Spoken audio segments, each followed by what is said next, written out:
Isa-isa nang tinutugis ni Dominic Roque ang mga maling impormasyong kumakalat ngayon sa social media tungkol sa dahilan ng hiwalayan nila ni Bea Alonzo. Kabilang sa mainalmahan ni Dominic ay ang isang Facebook page na gumawa at nagpapakalat ng peking balita tungkol sa kanya. Sa peking post, pinalabas ang Animoy X, dating Twitter, post ni Dominic tungkol sa pagbibigay niya ng paalala sa mga kalalakihang naghahanap ng karelasyon. Mababasa rito, "Guys, never ever choose a girl na dumidepende sa yaman na meron ka at hindi sa pagmamahal na kaya mong i-offer. I should have known this from the start.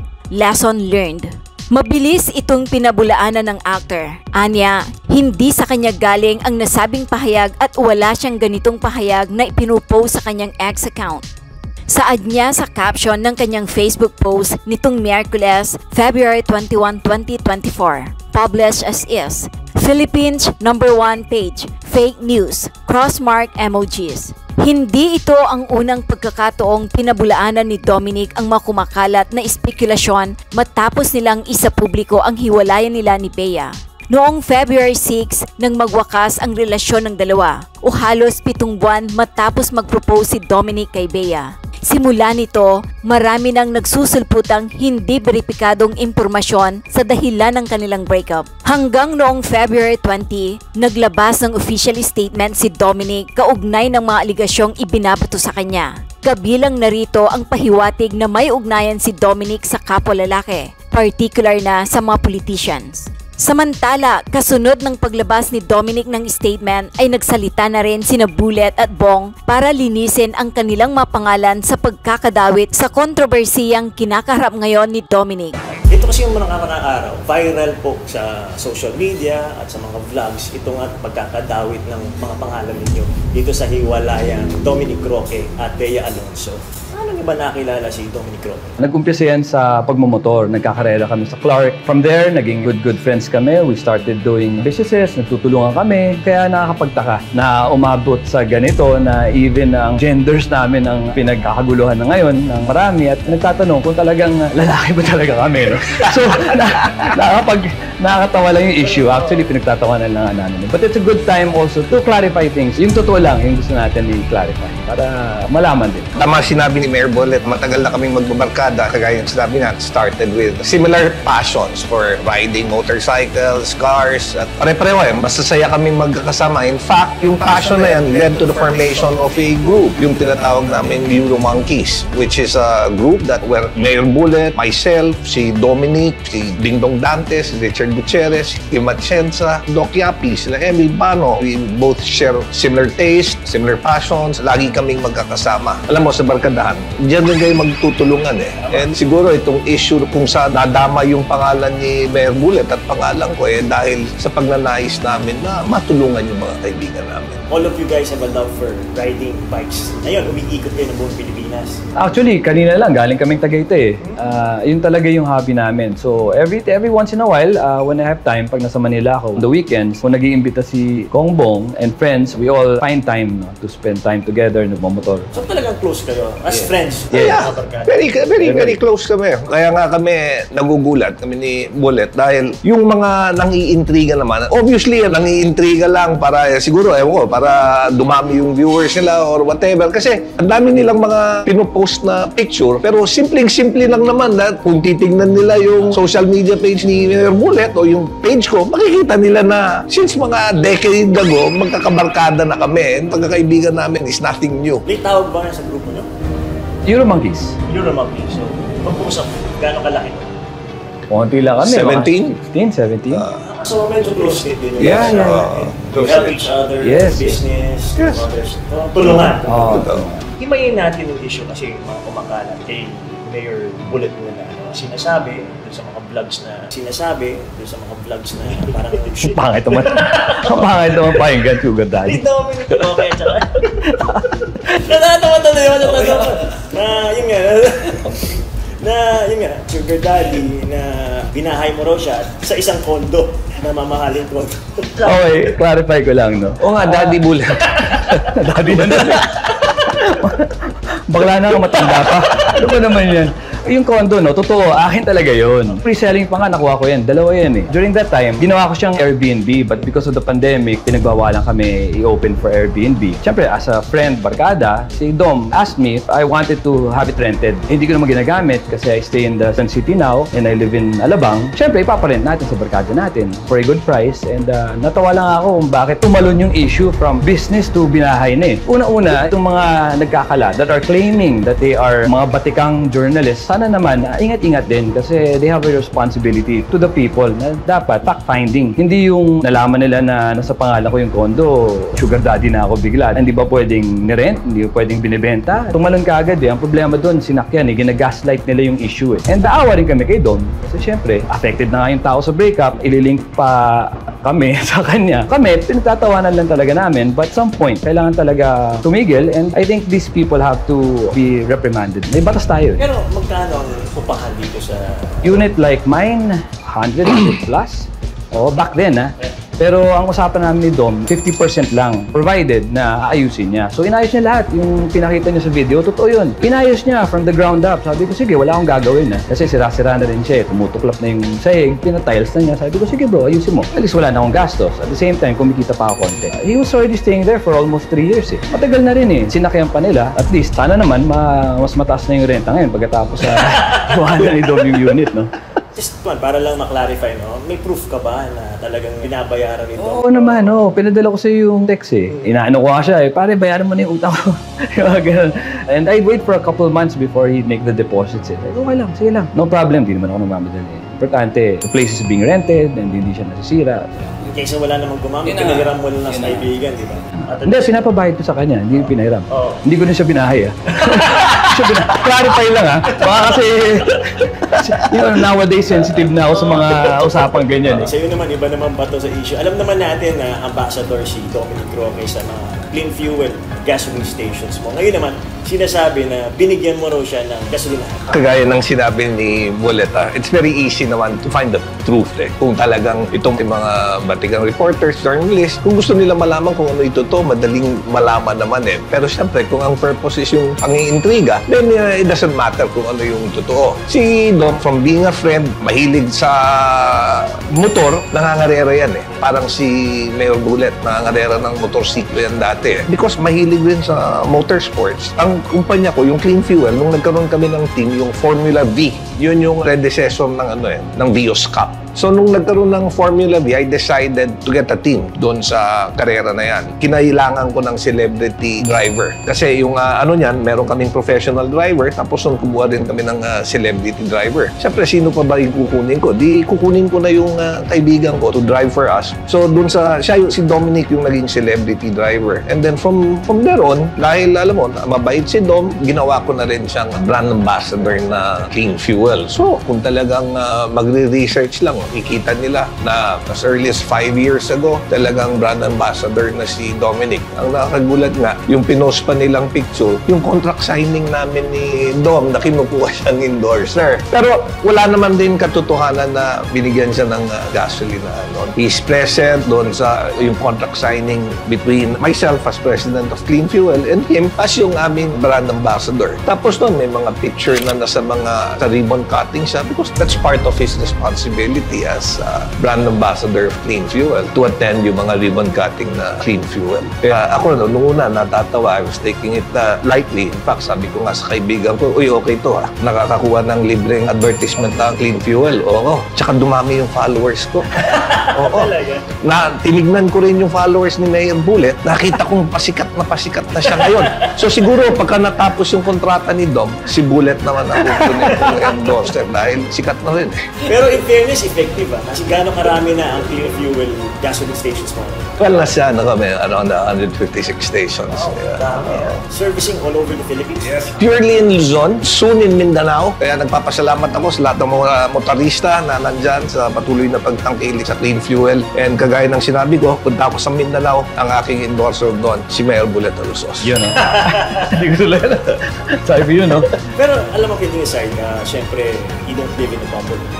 May mga tao dito, may mga naapekto ng tao. Yourself, your reputation, your honor, your dignity, your family, your friends.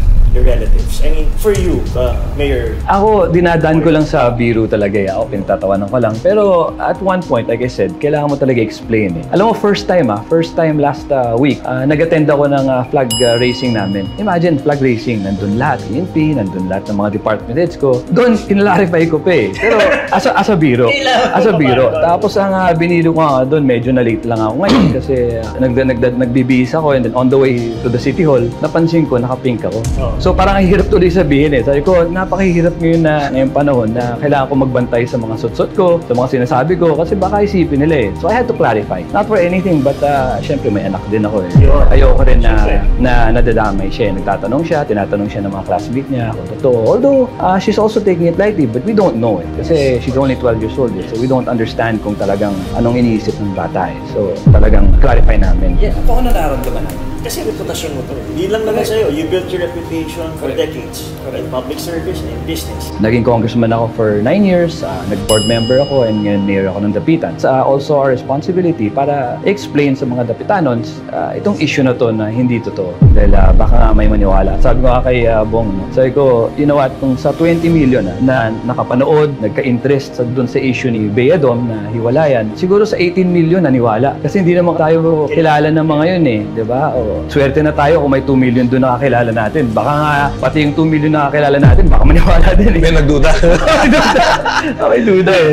So, in a light way, no, we had to explain. So, we're here. Thank you pala talaga, Jay, for having us. Well, alam mo, Jay, tama yung sinabi ni Bullet, Nung una, sabi ko nga, napag-usapan namin yan eh. Yung mga kaibigan namin, people who are close to us, people who know us, alam na kung ano yung totoo at alam nila na talagang malayong mangyari yan. Oo, na pag-iisipan mo, pwede ba naman maging bading si Bullet? Eh, ang tagal-tagal niya pinaghirapan yung reputasyon niya. Yun na nga. Oo, and kagaya sa akin din, nung sabi natin, totoo yan alam mo, yung mga malapit sa atin, alam hindi totoo yan. Pero paano yung hindi naman malapit sa atin? Baka kung anong isipin nila. In fact, a friend, yung colleague ko, si Congressman Kiko Benitez, few days ago, nag-text sa akin ng message niya. Sabi niya, "Boss, how are you?" Tinext back ko siya. "Boss Kiko, why are you asking how I am? Is it because of the Bea Dom issue?" Tawag siya. "Boss, oo, trending ka dito sa floor." The thing is, tama rin yung sabi ni Bullet. It also has an effect doon sa mga anak namin. Lalo na ako. Ang dami kong anak. 5 yung anak ko. Si Bullet, hindi ko alam kung ilan. Kung baka mas madami yung kanya. Pero ako, 5. Siyempre, yung mga kaibigan ng anak ko, hindi naman ako kaibigan. Di ba? Baka kung ano yung isipin nila. Kaya, thank you for giving us this opportunity to explain our part. And kami naman, we're confident that later on, alam mo, si Dom at si Bea, kaibigan namin yan. Later on, we are confident, we're hopeful that they will also come out with a statement clearing our name. Dahil if they value our friendship, alam nila na naapektuhan kami and they have to come out and sabihin naman yung totoo. Kaya nga nagugulat ako ngayon, benefactor na ako, ganun din si Bullet. Eh, ninong dapat ako sa kasal eh. Ikaw dapat kasi yung asawa. From benefactor. Tinanong ka ba ng mga anak mo or family? Or Yung parents ko naman, yung sisters ko, alam naman nila yung totoo yan. Alam nila na intriga yan. Yung daughter ko, my eldest, actually took it very, very lightly dahil pinorward niya sa akin yung picture na lumabas. Ito yung unang picture. Ito yung contract signing namin ni Dom eh. Nabiligyan daw ng gasolinahan. Tapos sabi ng anak ko, text niya, "Dad, do you know that people are saying you are the cause of Bea and Dom's breakup?" Tapos nun, meron siyang happy face. Tapos, "Well, we love you even if you are gay." So sabi ko, crazy. Pero kahit kailan, hindi kayo tinanong ng mga vloggers or reach out to you guys to clarify? Talagang demolition job eh. Collateral damage kami dito sa nangyari.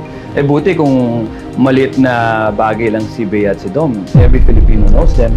And sa dami nangyayari ngayon sa showbiz, yun talaga yung tinutukan nila eh. Some way or another, they found a way na isingit yung mga pangalan namin dun sa trending na paghiwalayan nila. Actually, yung nalaman nga ng tatay ko eh, sabi niya, "Oh, nag-viral ka ngayon ah." Sabi niya, "Oh, ikaw daw yung dahilan kung bakit naghiwalay si Bea at si Dom."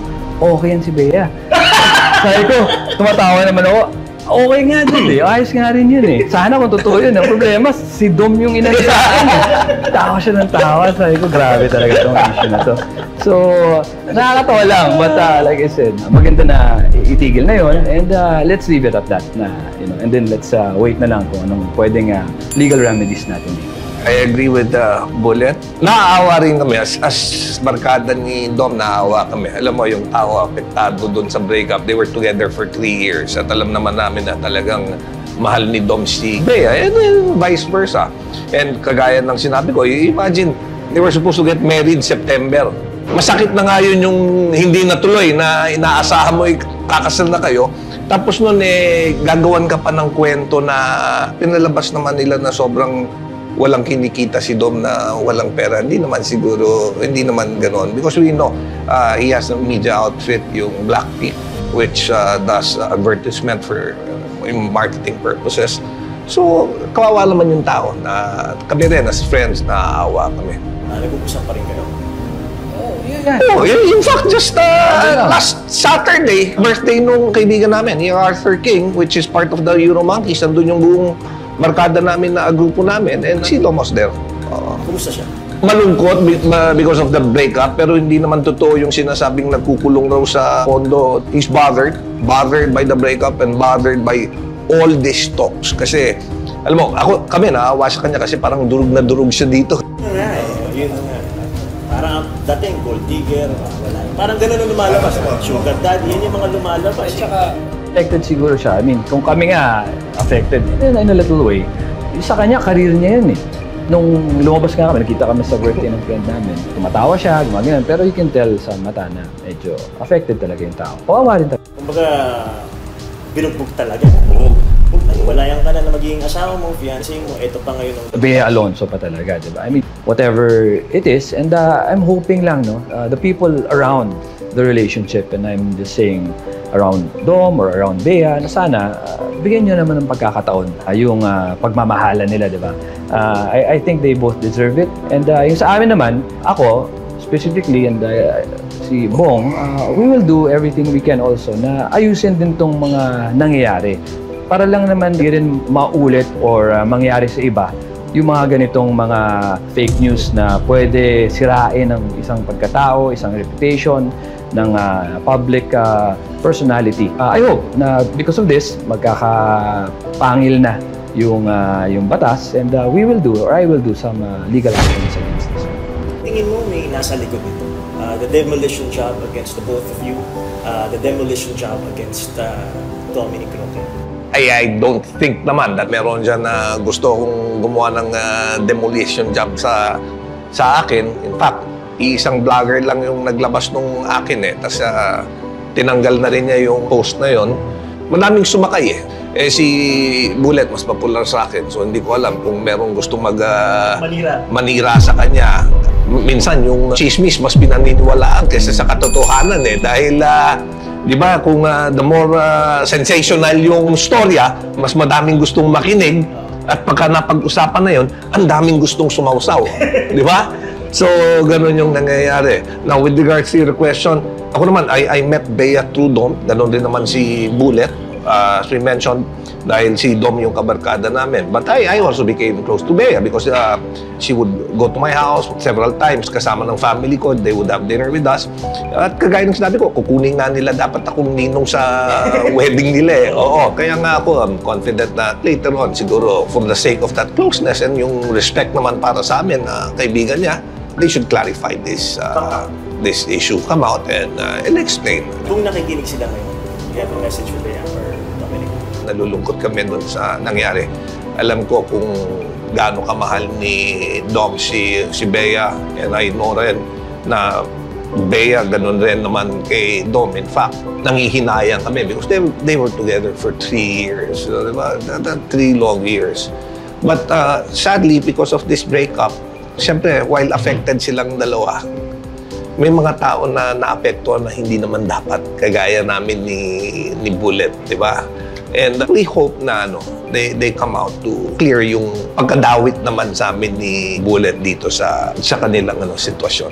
Actually, no, like I said a while ago, sabi nga ni Bong kanina, although we understand their situation, we want to give them time to heal, to talk about things, no, na sana nga maayos din nila. But during those times na nag-iisip sila about what they're gonna be doing, I hope maisip din nila na may mga ibang tao nga na hindi kasama sa breakup, na hindi din pwedeng maiwasan lang rin. Well, we hope as friends, and I think it's the most decent thing to do, no? Hindi rin naman kami tao na sanay sa mga ganitong issues, no? Although we are public personnel, I mean, pareho kaming politiko, sanay kami sa mga issues. Although, ngayon lang ako nakarinig ng ganitong issue sa akin.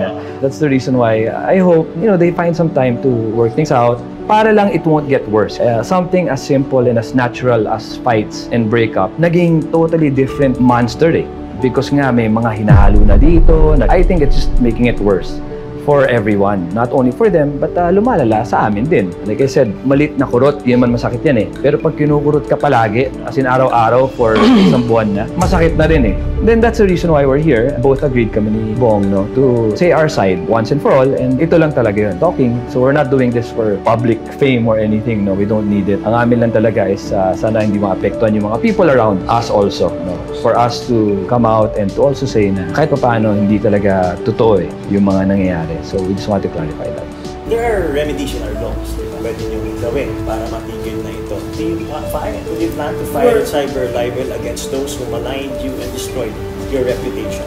Ako, definitely. I'm exploring already option. Tingnan natin, no? We'll see how fast gumalaw ang gobyerno natin, and umaasa ako na makakatulong to, no? Not just for us. Kasi if this can happen to us, ano pa kaya yung mga normal citizens na talagang walang kaya naman, no? Nakakawawa naman. So, let it be an example for all na may balak na manira ng reputasyon ng isang tao na magbantay din. Na sana, wag nila sirain. Kasi with the powers of the internet now, no? The social media, ang napakalawak. You can really say anything, no? Si Bullet, animal yan, aso yan, or something. You can really say that, And people have to be cautious of those things and how dangerous, although nakakatulong talaga ngayong panahon ang technology natin, it also comes with a price, May danger then with it. So that's the reason why I think the Cybercrime Division is also there to protect our citizens from bashing ba or mga fake news sa mga lumalabas. Pero gugulong lang ang hustisya kung action ka. If you file a complaint. So will you file a complaint against these people who maligned you and destroyed your reputation? I agree, Gaya ng sabi ng Bullet, social media, grabe yung reach niyan, Hindi kagaya pagka lumalabas ka lang sa news. Limited dun sa bansa natin, sa lugar natin, kung saan lang nabobroadcast yan. Pero yung social media now can be seen by anyone around the world. Kaya nga, sadly, yung mga people who makes this content should be more responsible. Lalo na kung alam naman nila na walang katotohanan yung ginagawa nila at gusto nila lang gumawa ng paninirang puri just for the sake of gaining followers, gaining viewers at the expense of people. Kagaya rin ang nabanggit ni Bullet. While we're public personalities, being public servant, ito bago sa amin Pagka pinapag-usapan ka, tapos sasabihin na hindi, bading yan. Di ba? Pagka ganun, mas madali pa lang tanggapin. Pagka yung usapan hindi, babaero yan. Oo, tatawa-tawa lang kami ni Bullet. Pagka sanay kami dyan na ganun yung sinasabi sa amin. So this is something new and it affects other people also. And ako rin, being a lawyer, I'm also looking into this situation. Kasi ayoko rin alagpasin rin ito na ganun-ganun na lang. Kaya siguro nga, yung naglabas sa akin, tinake down kagad. Siguro nalaman niya na abogado pala ako. Hindi lang yung pagsampan ng kaso sa akin. But, this is something which is very serious. It's destroying reputations. It's affecting people, not only us as individuals, pero yung pamilya. May anak kami pareho ni Bullet And para sa amin, yun yung mas importante na nasasaktan sila. Dahil yung mga kaibigan nila, hindi naman namin kaibigan. At maaaring mag-isip At least yung mga kaibigan namin, walang maniniwala na ganun Pero paano yung kaibigan ng anak namin? Baka isipin nila, di ba? Tuksuhin yung anak namin. Mga bata pa naman yung anak namin, di ba? Oo, mabuli sa eskwela. Serious implications. Kasi hindi rin natin alam, mental health ng mga bata yan. They also do not want na mabansagan silang ganyan. Tatay mo ganito, tatay mo ganyan. Tsaka mas madalas sila sa social media than our generation. Talagang babad sila sa internet, sa Facebook, so madali sila maniwala. Posibleng ma-cyberbully sila doon. And malaking bagay yun. Yung tutokso ka, kung ano-ano, di ba? Doon pa lang, tutuksoin ka habang bata ka, magagalit. Ito marami buong mundo If there's something to learn from this experience of yours, the both of you, anong may mapupulot nating aral dito at leksyon na pwede sigurong makuha ng mga nanonood sa atin.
And on our part naman, dun sa mga tao, it's more of an appeal. Sana madali naman malaman kung ano yung totoo Nakakapag-research nga sila, Mag-subscribe at i-click ang notification bell para sa mga susunod na video updates. Maraming salamat po.